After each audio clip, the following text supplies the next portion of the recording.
unmute and we'll get going. We're ready. Okay, let's go ahead and call this meeting of the Board of Finance Committee to order for June 2nd, 2025. And if you could stand for the Pledge of Allegiance and we'll just all do it together. How's that? Ready, begin.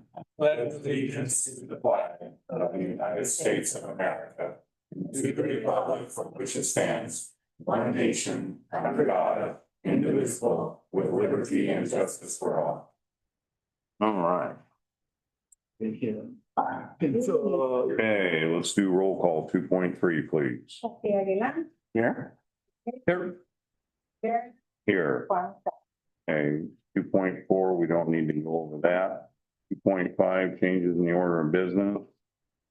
Anyone else? Okay, well, I do. We're gonna do 4.1 out of order. Audit and entrance conference. That done first, so that'll be the only change.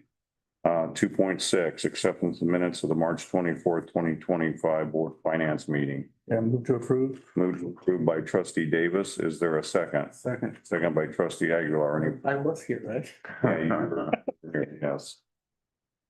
That's all right there. Yeah, right there. Already looked and change it. Let's see. Any further comments, questions, discussion with that? All those in favor signify by saying aye. Aye, opposed, motion carried.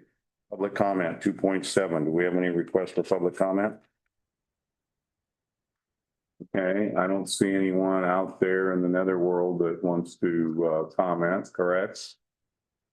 All right, so we'll dispense with 2.7, moving right along. Okay, we'll now do 4.1, district audit entrance conference. Turn that over to our great folks at Bro. Hi, everybody. My name is Jordan Wayamoto. I am the audit manager at Pro. I'm here to present our audit plan for the upcoming audit of fiscal year 2024-25. It's a brief agenda of what I'm going to talk about today. Just an overview of the team, roles and responsibilities, the scope and deliverables of our audit approach, GASB updates, the timeline, and then some planning, communication, and considerations, then a disclosure about independence, and then I can open it up for any questions. Team this year is going to be comprised of Jennifer Richards is the partner. Jen Aris is a secondary partner for engagement quality review. I myself am the manager, and I also have David Shu, who is my senior associate, who's going to help me lead the team for the audit this year. Okay, roles and responsibilities. There are three major players of this audit. Yourself, those charged with governance, management, and then us as the auditors. The responsibility for those charged with governance is to perform oversight of the audit, as well as the reporting and integrity of published financial information. Management is responsible for preparation and fair presentation of financial statements and for maintaining internal controls throughout the fiscal year. And then us, our responsibility is to perform the audit under generally accepted auditing standards. Our scope of our service this year is to provide the audit over the district's financial statements for their year ending June 30th, 25. This is also going to include a report on compliance with state compliance requirements, as well as a report on compliance for each major federal program and report over internal controls over compliance for the single audit. Questions, is there like an audit guide that's come out like from the chancellor's office or state? Is that like, here's really where we want you to look this year and Yeah, it's called everywhere else you look? Yeah, it's called the Contracted District Audit Manual. It's put out by the Chancellor's Office every year. And there's actually pretty minor changes this year. There was a removal of the COVID recovery and the addition of the COVID response grant. So those two got switched out. But that was the only big major change from last year. Imagine there was a major change. Would you give our guys a heads up that that's? Oh, very. And an additional bill, yes, possible. So yeah, one of the biggest changes that's coming up is the reporting for attendance and how that's being calculated. And that's something that's coming next year will be impactful. But the big one that changes every year is the single audit, which is the federal guide that comes out. And especially with change of administration, I'm anticipating some changes with the single audit, particularly around student financial aid, because that's driven by the Department of Ed, which has been under kind of a lot of controversy right now. There's a lot of waves happening. We don't really know where that's going to land, but I foresee some changes. In addition to the district audit, we are also going to be providing an audit over the foundation's financial statements for the year ended June 30, 2025. And that's going to be Columbia College and Modesto Junior College foundations. So here's our approach. So at all times, we act with professional skepticism, independence, and objectivity. Auditing, our audit is just, a year-round process. It doesn't happen at the last 3 months of the year. I'm always in constant communication with Jeremy and Mary and their team, making sure that we're aware of timelines, any new accounting pronouncements that come up, or how that would impact the district. And then during our audit, we perform inquiries with committee members, district executives, and other staff. We look to speak with people from the financial aid department, admissions and records, and then we randomly select people from the district finance department to inquire with one-on-one every year. We corroborate and test internal controls by performing walkthroughs or reinspection or reperformance of key controls on a selection basis. And then lastly there, we perform substantive testing over significant risk in key audit areas. This mainly happens at year end when we look at those numbers that are produced by the financial statements, your trial balance, revenue recognition, financial reporting. We look at potential management override controls through journal entry testing. We have various ways that we approach auditing that. And then the big ones are state and federal compliance, which we perform a lot of procedures over every year to make sure that you guys are compliant. We have 2 GASB pronouncements coming out this year, GASB 101 and 102. GASB 101 is something that we've already begun discussing with Jeremy and Mary about. We have a meeting next week to go into that a little bit further.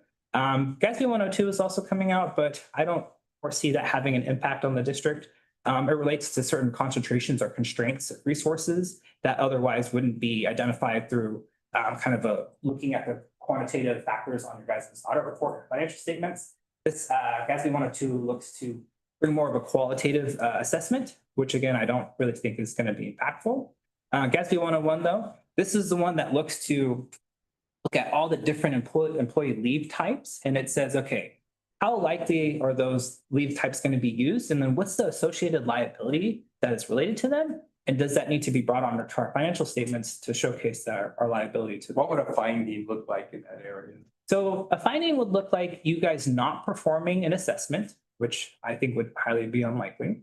A finding would also look like if you made an assessment and determined that management said, we don't think that that is a liability we want to record, and we're going to post on posting the entry. And then we perform our analysis and say, actually, we think that number is pretty significant. We think you should post it. And if there's a disagreement there, that could Work it out and a potential auditor says, because auditors are our friends. We've already reported those for many years in this district. And so, and I think we call them all current liabilities. Yeah, that's true. But SB 101 looks to get every single potential type, not just your standard vacation liability. The biggest one here that I think is going to impact everything is sick leave. Yeah. A lot of times sick leave historically hasn't been accounted for because sick leave, either you don't use it and you lose it, or you transfer to a different district and it follows you, or you retire and it becomes part of your STRS and PERS benefits, which already get calculated. The thing that they're trying to bring on now is what percentage of that balance is going to be used for actual sick leave, like the employee takes time off. That's a liability because the employee has earned the right to take that off, and the district is going to be impacted at that future period. Either they're going to have a reduction of the resources available to them to use, or they're going to have to hire someone to replace that. Are we expected to have that liability at 100%? Like 100% of our employees use 100% of their sick time? Jeremy's going to cost us a lot of money. He's got 2,000 hours, I think, on the I look good on the other end. Performance of a management judgment of looking at historical use trends and saying, okay, as of 6:30, our bank is this big. How much of that do we think is gonna be used in the And- next and year. Can we use to quantify that by using the employee's actual pay rate at 6:30, and people are paid at different rates, so you can kind of maybe look at departments where management's gonna have to come up with their own way to quantify that and then showcase to us as auditors what exercises were performed to come up with that number. And then we can kind of go from there. But ultimately, I think it's gonna kind of cause a lot of busy work, I guess, just looking at everything, a lot of data points. But it's part of why GASB keeps making these updates is to look for things that weren't historically being accounted for. Okay, any other questions before I move on? Make our financial statements more unusable for the public. Okay, so we're gonna move into our timeline here. So we've already begun planning, and we're moving into our interim, which we have already scheduled. And then after that, we're going to go into our year-end procedures, which is going to be later on in September and that October timeframe with a report finalization in November. And then I'm going to come back out here in December and then present to you our audit results. So you guys close your books and when June 30th, not 30th, yeah. Try to have everything wrapped up, I think by the end of August is when you're. Yeah, the end of August is when we normally are able to say we're closing up and closing, physically closing. A couple other things I have to communicate here. So we do apply the concept of materiality. That means that we don't look at every single dollar. We look at the threshold that would impact the users of the financial statements judgment. We address significant risk of material misstatement, whether due to fraud or error. Our responsibility is to communicate that fraud. Evidence of fraud or significant matters. If we do uncover them, I will come out to present those results here to you. And then the views of the committee on any areas that warrant particular attention. So if there's anything that you feel as your independent auditors should really pay attention to, I would like to know that beforehand, so that way I can make sure to incorporate that into our audit procedures.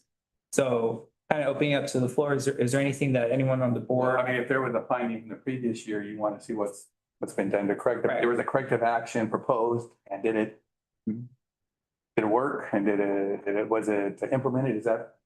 Yeah, so that's that's one of the things we're going to look at. And the one that comes to mind is the GLBA, the Graham-Leach-Bliley Act. Right. And that's one that the district has taken steps towards fixing. And then we're hopeful that by the end of this month, that everything will be set in place. And then we won't have a finding again. Is this your last slide or? It's pretty much fine. Oh, okay. Because you said, because I did have a question about financial aid fraud and. Yeah, all okay. that. How do you get involved in that? So that's a good question. So I've been seeing a huge uptick on bad actors trying to impersonate students to accept financial aid distributions. And that actually has an impact on FTS reporting as well, because these are ghost students who aren't actually real, but they appear to be real all the way through census. So it gets picked up on your FTS reporting. And so what we're looking at is we're trying to assess how well does the student financial aid department and attendance and records like work together and talk to each other about when they do find those bad students? Are they being appropriately like taken out of FTES? And another thing that we're looking for here is Bank Mobile has been a huge player in catching these fraudulent actors before the funds have been dispersed. So Bank Mobile has the infrastructure to really to defend against these sophisticated criminals that are attacking the system to try to make fake students. So there's a couple factors involved here, and we do look at things on a selection basis, and we see what controls occurred throughout the process that were to catch and stop those students before the money actually left Bank Mobile and went to that student. So Bank Mobile is, who are they? Are they the ones who distribute? They're a third party that we hire that instead of writing paper checks to students, they now do that either through ACH transfer, their Bank Mobile card that a student can use, or Bank Mobile can actually So write a they're check. better at that, making sure that. Correct, yeah, and Bank Mobile is actually a really good resource for the district because they deal with such large volume of transactions in the banking space that they're built to have the infrastructure needed to be able to combat these fraudulent bad actors. And that's what their main focus is attacking that. And that's not necessarily what the district is about, right? The district is more student facing and outcomes of the community, while Bank Mobile is, stopping the sophisticated attacks on intercepting. And like I said before, also though, our departments need to be aware of every single issues so we can catch it before it affects us and our. Yes, there are many layers of checks and balances that these students have to go through to get the disbursements out. I think it's a tough balance between making things too hard for legitimate students to actually get the funding they need but yet hard enough to catch bad actors are happening.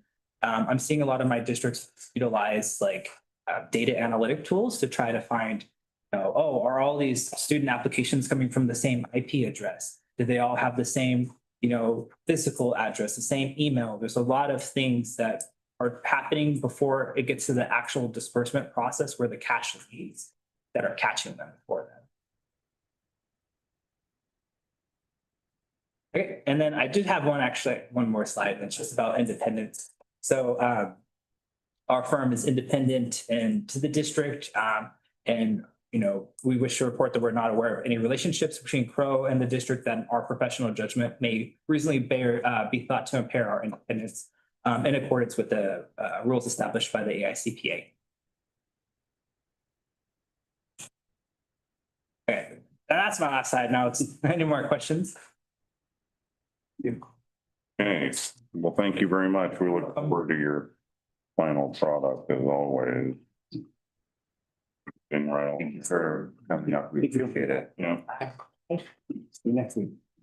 Yeah, see you next week. So how much, that's a good question. How much of your audit's now in person versus just fully remote? We're very much primarily remote. We do come out in person to do student financial aid testing because we go to each of the colleges and perform that there. It's a little bit easier. There's a lot of large volume of paperwork and being able to sit with someone and look at their screen together, especially with student financial aid directors, they're very helpful with us getting all the stuff that we need.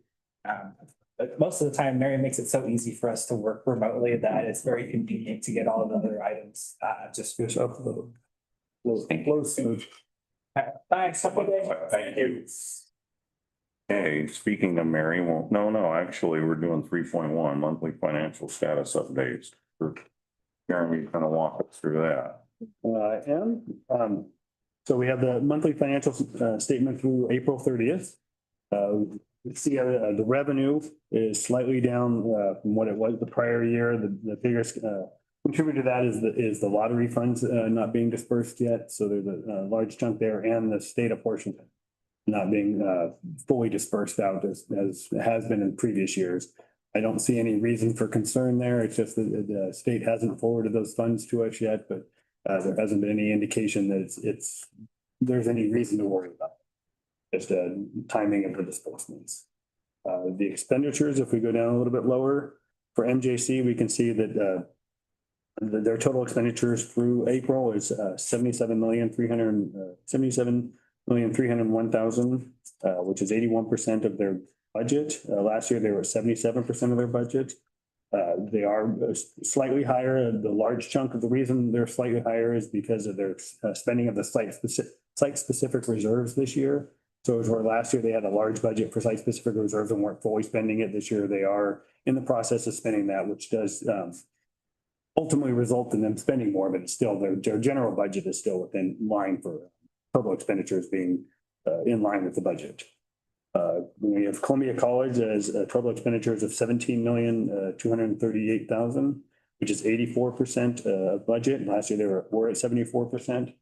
That is a larger increase. It is not due to the site-specific reserve. There is more expenditures associated with Columbia College. Some of the items that were increased from MJC weren't necessarily increased for Columbia, and there's transportation issues that Columbia College budget was increased for augmentations for transportation changes, and Columbia College wasn't. So there are reasons that they're increased, and I have been reviewing this with the campus to make sure they know it looks like they're going to be very close, if not overspent for the year. I did an analysis again today, and my projection for the full year had come down from my original projection, but it's still showing to be very close to the budget, if not slightly overspent. And we have plans in place for when that happens and if that happens.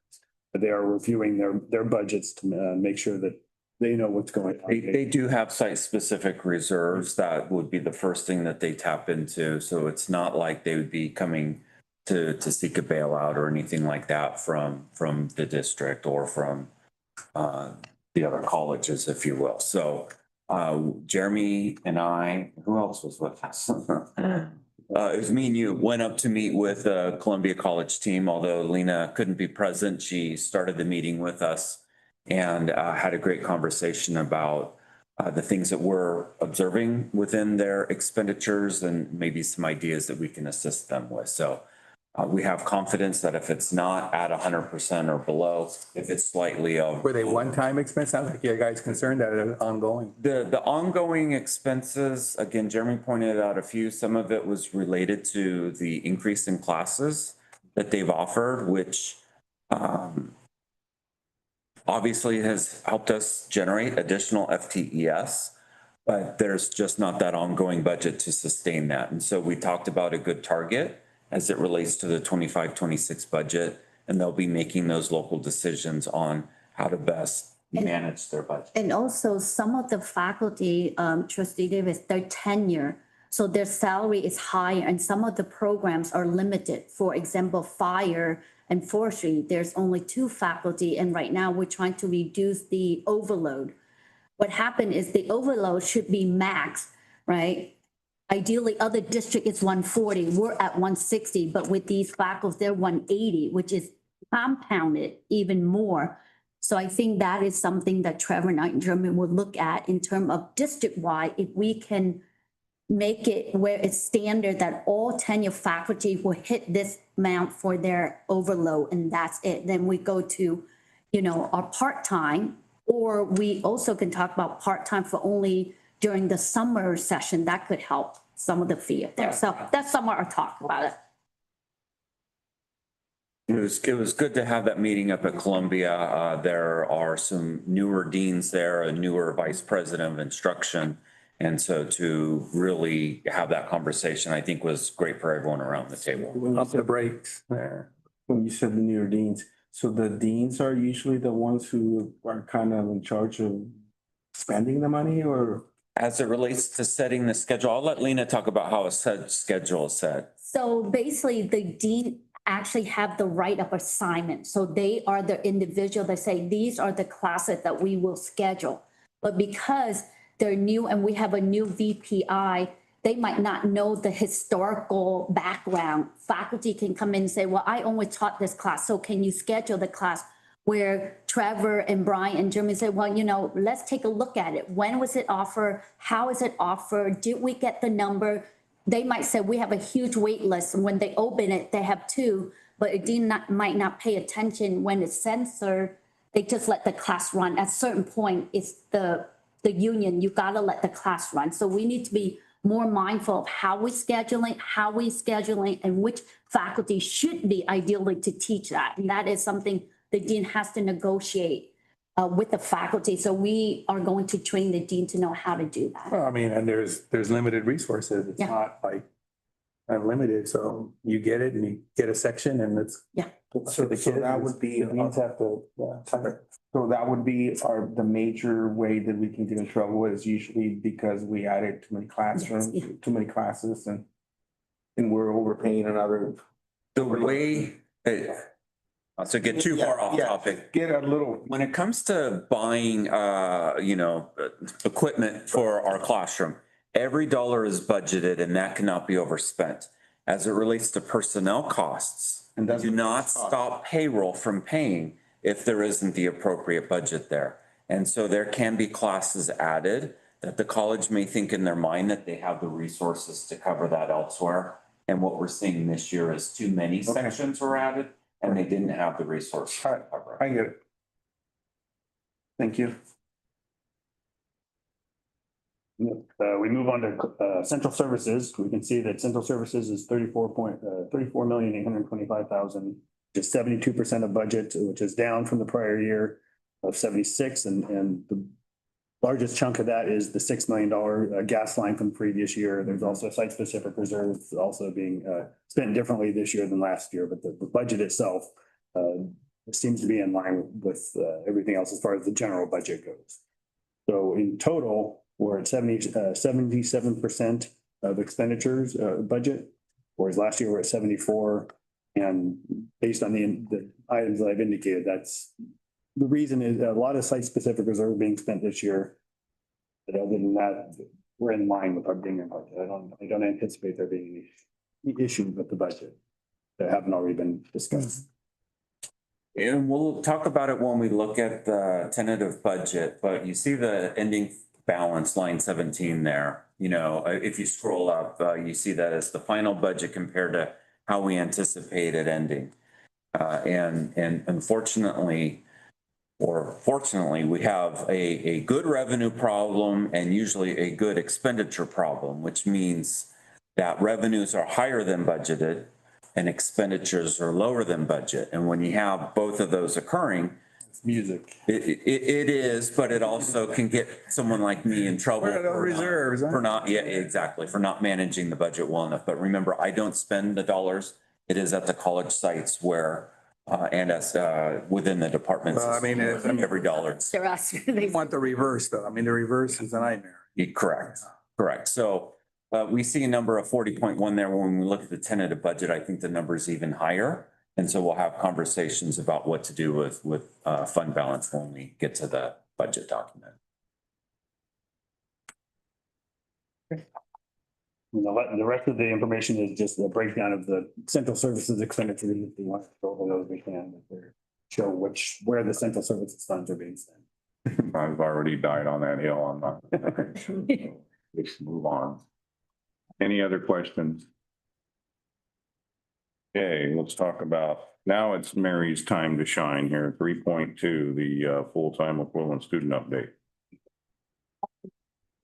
This report on May 21st, so that's where the data was pulled from.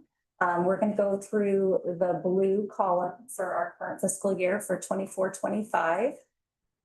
So for all the numbers in purple, green, and blue for regular summer, fall, and spring, those include all the actual FTS that were entered into the system as of the date that I ran this report. So that includes all of our census and positive attendance actual hours that were entered. And then for the early start summer in red, those hours include all of the census-based terms FTS that were as of that date, as well as estimated positive attendance hours, because we had about 11 positive attendance courses that I had to estimate those hours for. So for the numbers in purple for a regular summer term, we are at 1,908 FTES, which is up 226 FTS from the prior year regular summer term. And then for fall in the green, we're at 7,239 FTES, and that is up 356 FTS from the prior term. And spring for our blue numbers, we are at 6,832 FTES. And that is up 347 FTS from prior term. So I think the last time we met in March, our early start summer, we were just looking at a flat number from the prior term, and I had the 745 plugged in there. But now that we have enrollment and we're in the term, I was able to give an estimate, and we're at 662, which is down 83 from prior year. But I would like to point out the summer 2025 term as a whole is currently in enrollment in our FTS from term to term for the week that we're in. So we are still seeing a slight increase from year to year. It's just we will see that increase reported in the 25-26 fiscal year under the regular summer, because most of those are going to be regular summer term courses. Yeah, this is, I would say, when you get to the full board, this guy's crushed it right there. Hold on. It's a Columbia in 1949, and your target was 1887 and 14,692 with a target of 14. That's so good. What's interesting is I have to look to these other people. How long has that target been there at 16,478? It's been a long time. What's No. 16,315 for year? 315 was an. Okay, We had 315, and then we increased it by the 0.5% growth target, 1%. 1%. And The idea of the 1% was so we can get funded on the 0.5% that was available to us. And so what we are realizing is that we are currently sitting with some unfunded FTES in the current year. That means we're serving students, but not necessarily getting paid for that. Again, I'll have a little bit more of that conversation when we get into the budget discussion. not a true up when you go over. I mean, there's. No. Now, there's some good news in the budget that will assist us. But unlike K-12s, no, we have growth caps. Well done. Any further question? Okay, let's dive into 4.2, which is the tentative budget 25-26. The presentation first.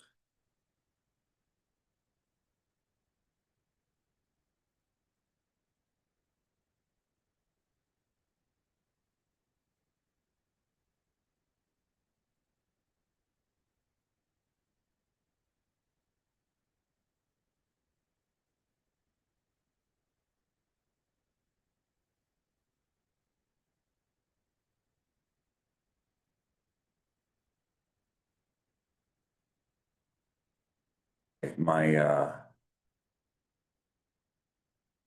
presentation is pretty similar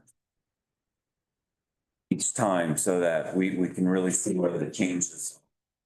And so we received the governor's May revise in orange there. And now it's at the point of legislature working together to determine what they like, what they don't like, coming up with their own reconciliations and working with the governor so that we can have a signed state budget. That generally occurs.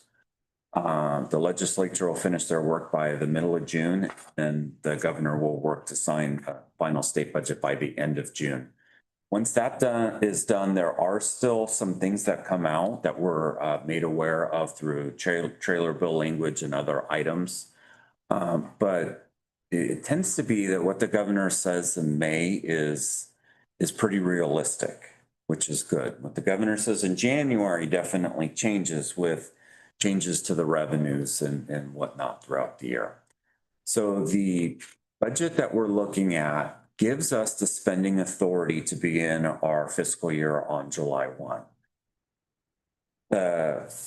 Because the May revise was just received, we had to utilize the best available information to us, which was January, in putting this budget document together. We will take the final state budget, utilize all the other information that we're still waiting on, like insurance information, which we're talking about Thursday at our JPA, and have the final information all available for our September budget that goes to the board, final budget in September. There are a lot of changes that are included in this tentative budget for 25-26. And these were necessary in essence to balance the budget. We are not budgeting for a $1 million retiree health benefits trust contribution. And that's good news because we have enough set aside. It's in the 95 to 100% range that we feel that there are enough resources available that we don't have to continue to make contributions at this time. We are currently reducing the deficit factor from 2.5% down to 2%. And the deficit factor is on the apportionment received from the state. And that is with the idea of an apportionment deficit factor is, although the state says, we're going to give you $100, we learned throughout the year that the state revenues aren't coming in, that the Department of Finance has got some weird estimates on property tax collections and other tax collections. And at the end of the year, they might say, well, we only had $98 out of that 100. And so that is all that we're going to provide to you. Different than K-12s where they're guaranteed their revenues. So to help balance this budget, we are having to reduce that deficit factor, which is in a sense a protection. So lowering that from 2.5 down to 2 is a little. Is this a common practice for all community colleges have a deficit factor or is it? Yes, Okay. generally it's in the 1% range. And so a couple years back, due to what we were anticipating to be an economic downturn, which still hasn't happened yet, it's definitely tighter and tighter, but we haven't hit the recession that is well past 10 years now. This budget does not contain an ongoing contribution to MJC. We have made intentional contributions to MJC, not contributions, additions to the ongoing budget. to correct the budget imbalance. And so at the tentative budget, there's not one in there. And we've moved total cost of ownership for IT and facilities, which overall is about 1.5 million. And again, unfortunately, not able to include it in the ongoing budget, but those have been moved over to one-time allocations. And so what we're hopeful for is the governors may revise, will allow some adjustments to put those items back into the final budget. And I think in my order of preference, and again, with Dr. Tran sitting here as our interim chancellor, I will be working with her as it relates to the information that I'm learning from the state and how we want to make those changes to the final budget. But I imagine that the deficit factor, potentially getting that back up to 2.5% would be a priority that I want to propose, as well as making sure that we continue to make continued efforts to make sure that MJC is funded based on this. You have a COLA number that you're, The COLA is 2.3. And so that is a done deal. In the budget. in January and May? January is 2.43 and it has come down to 2.3. So we utilized the resource allocation model that was developed through DFAC, and that's several years. It's been in place for several years. We moved it away from a model, from a pilot into a model just a year ago, I think. The idea is that we have some realistic budget projections, that we distinguish between one-time and ongoing revenues and align expenditures accordingly, and that we identify inefficiencies to improve services and lower costs. Who serves on this? DFAC is constituency group based. And so we have members from all the various constituency groups. We bring in experts. We have facilities expert, HR expert, fiscal expert. And so we do struggle to get students involved, but other than that, I think it's been a great group. There's transition from time to time, but we also have certain members that have been on for several years, which helps with the communication of that budget information back to the sites.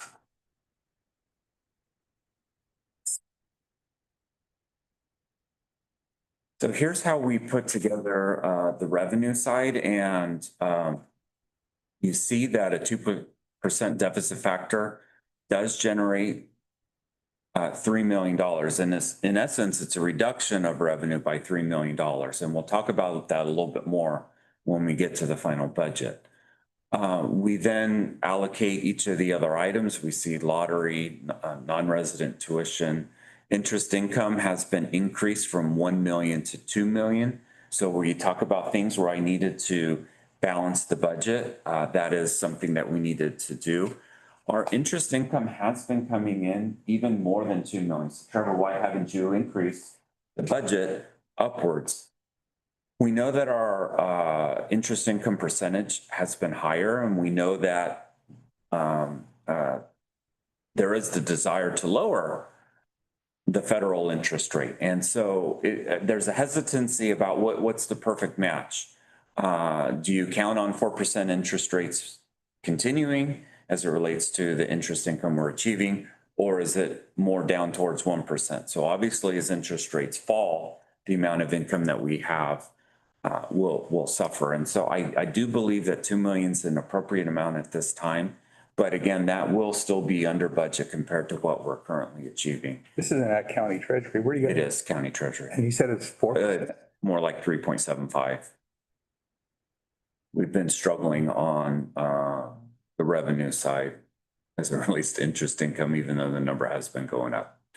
So $163.4 million of total revenues budgeted. And then as it relates to expenditures, we do this a little bit different. We talk about the base budget, and then we show you all the changes that have happened from last year's base budget to this year. And so you see how we add in estimated health increase, and Trustee Garrett said, well, wait a minute. We already gave The increase, well, because our healthcare plan goes from October 1 through September 30, we're capturing the last 3 months that weren't included in last year's increase. We see STEPCOM longevity, PERS and STRS just has a minimal change.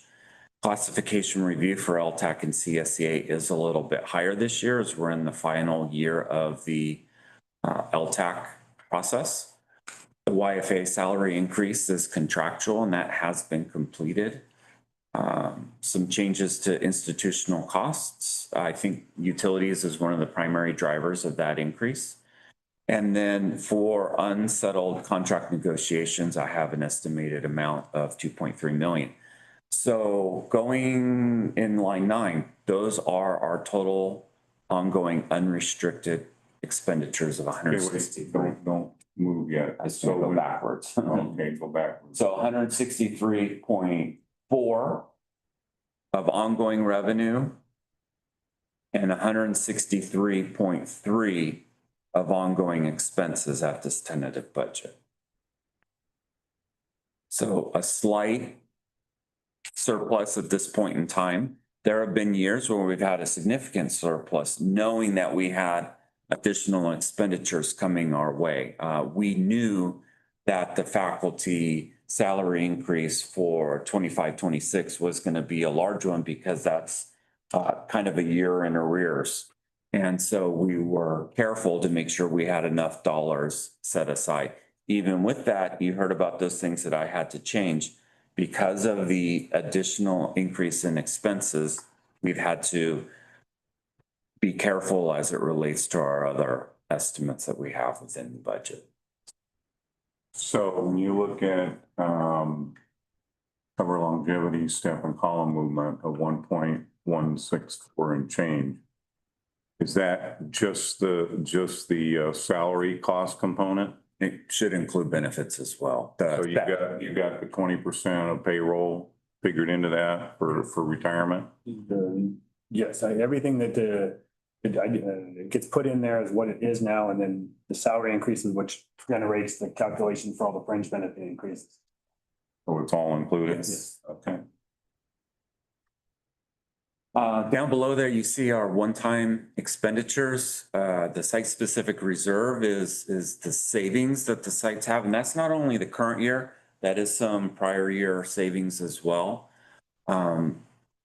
We have been working with the Vice Chancellor over IT to make sure that we're spending down their total cost of ownership, and Lucas is doing a great job in finding current projects to spend those dollars. You see the 1.5 million of new facilities in IT TCO. And because we were not able to add more to MJC on the ongoing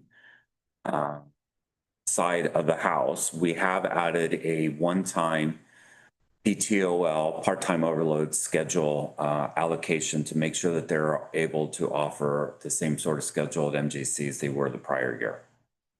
And so as we look at our resource allocation model, we know that MJC continues to be short, and it is our goal to try to increase that. And this year at this time for tentative budget, it's all having to be done on the one-time side. And then finally, that leaves us to fund balance. And as we look at the document, I'll describe a little bit more. But we do anticipate somewhere near 44.5 million as being the ending balance as we close out the 24-25 year, accounting for total revenue, your ongoing and one-time expenses. We should end the year with 34.2 million, knowing that, again, that's a conservative amount for us. And that number is likely to be higher as it has been year over year. And included in the ending fund balance is the board required reserve, right? Correct. So let's. We keep talking, well, Jeremy and I keep talking about the board required reserve is 10%. It's more the 16%. So let's back that out of that ending fund balance and let's see what the actual number is. and let me do the 34,232,376 divide, oh, I got way too many numbers there. 34,232,376 divided by just the ongoing expenses as to where I'm gonna do this. There's a lot of ways you can do it. 386,426 is about 21%. So if you back out the 10% board reserve, that still leaves about 10% more.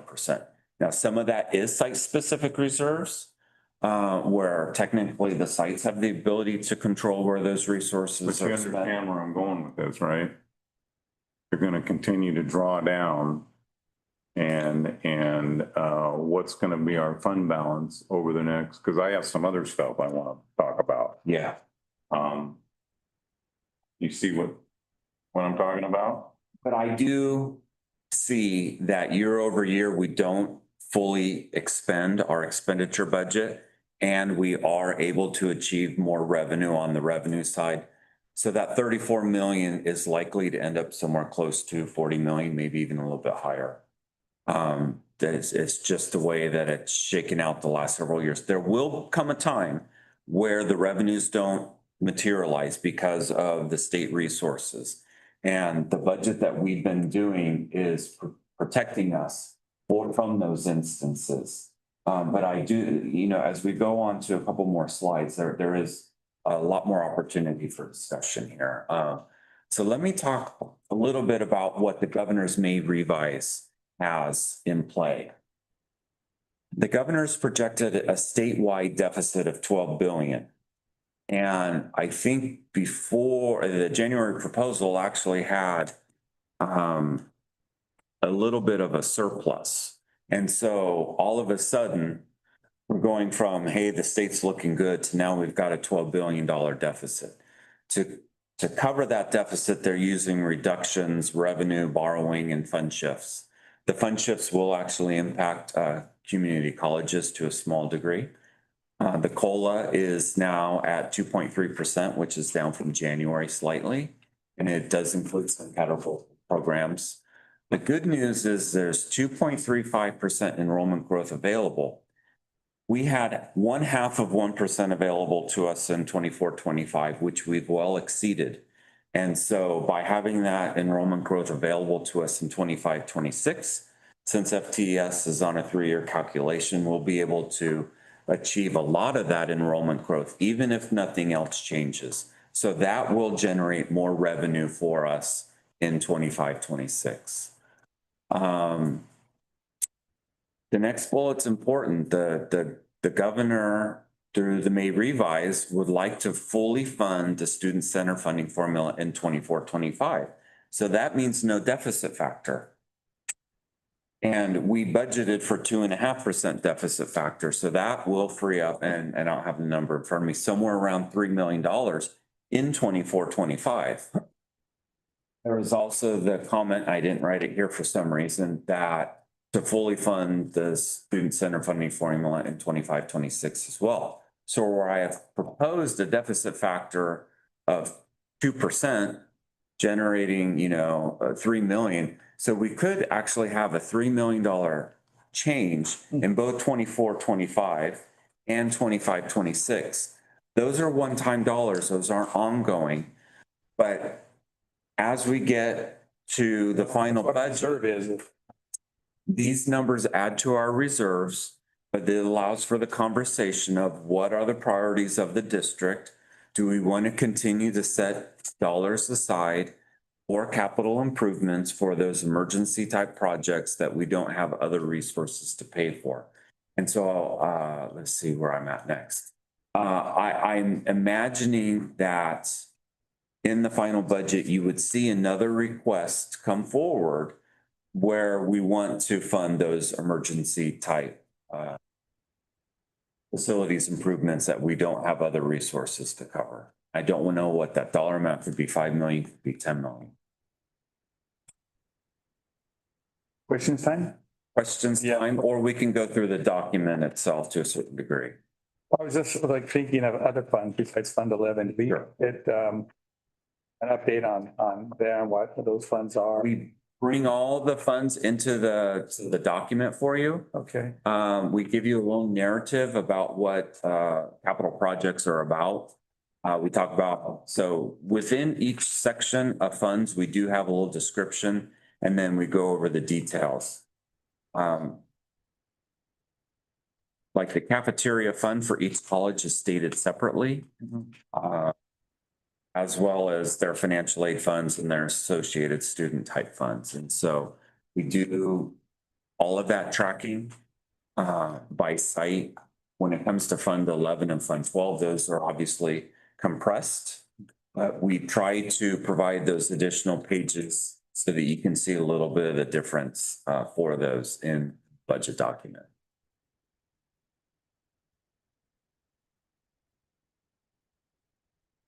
So the, for instance, the funds for the student housing, Columbia. There is no fund currently for the student housing. We have been discussing, is that Fund 12? Is that a enterprise fund? And it's possible that when we close the books this year, that we will generate what's called an enterprise fund and those dollars. Where's it parked now? Fund 12. Okay. Which is just combined with all of our other federal, state, and local programs. Columbia College Cafeteria Fund. What's your plan going forward for that? Well, there is the hope that housing can continue to assist them in improving it. But I know that cafeterias across the state are a concern.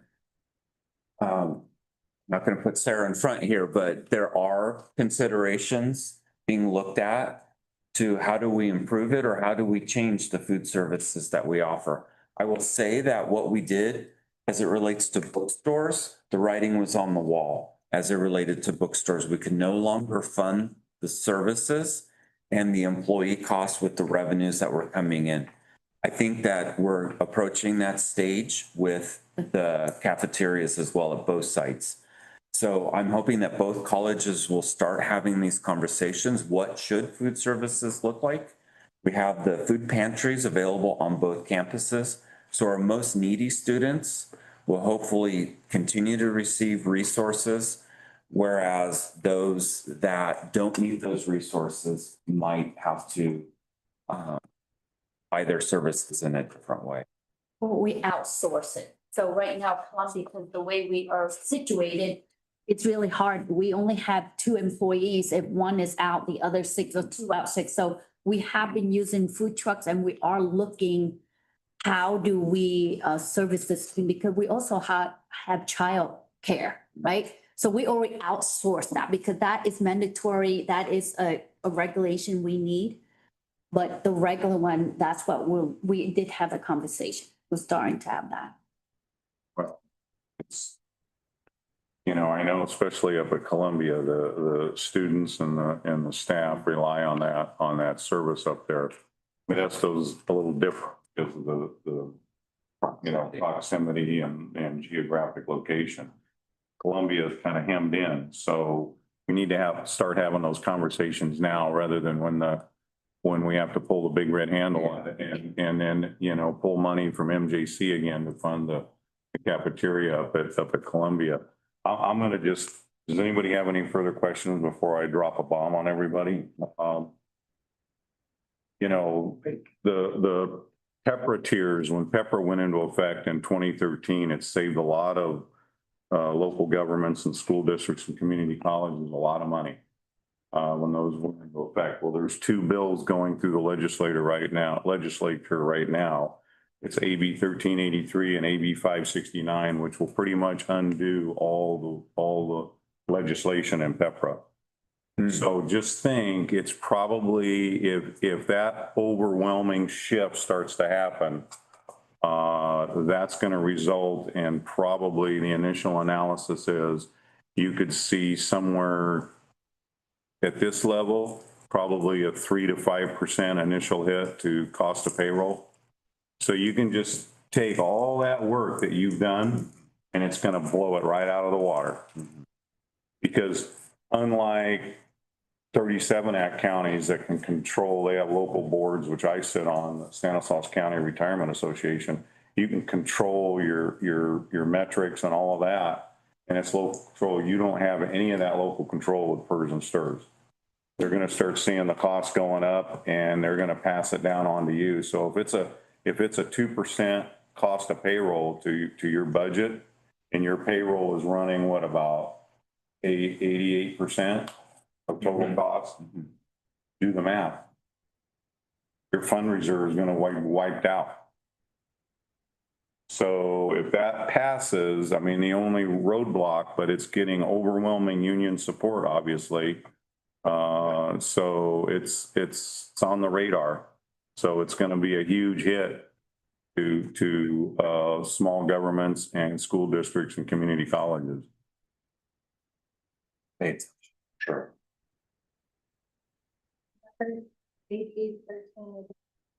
AB 569. So now we're gonna do 4.3, which is the board finance committee meeting dates. And so I'm sure that's Ken and Graciela are going to tell us when and where we're. So the three dates for February, May, and June, those are already identified. Right. The proposed moving dates are.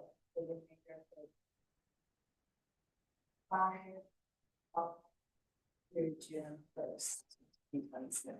Okay. And as I've always said, it's more driven by staff.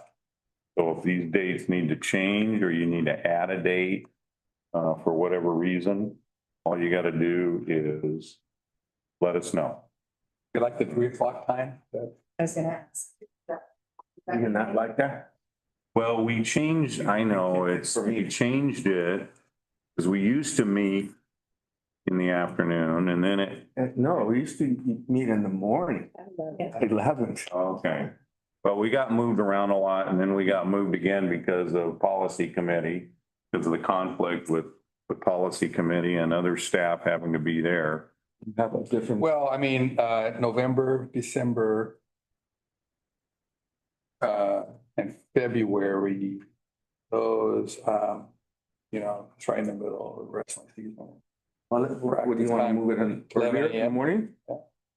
That's fine. I mean. Whatever works. I know Let's check to see, because when you guys held firm for the 3 o'clock hour, we moved board policy to the 11 o'clock hour. We ranked higher than that. They have their dates already identified, they've approved theirs. But if you. So because we haven't approved our. I see how this is shaping out. I don't think they met this one. Yeah, I know. Let's try to do it at once, so. Is that? Are we totally fixated on the day of the week? You know, I mean, let's put it out to staff. What works? You like.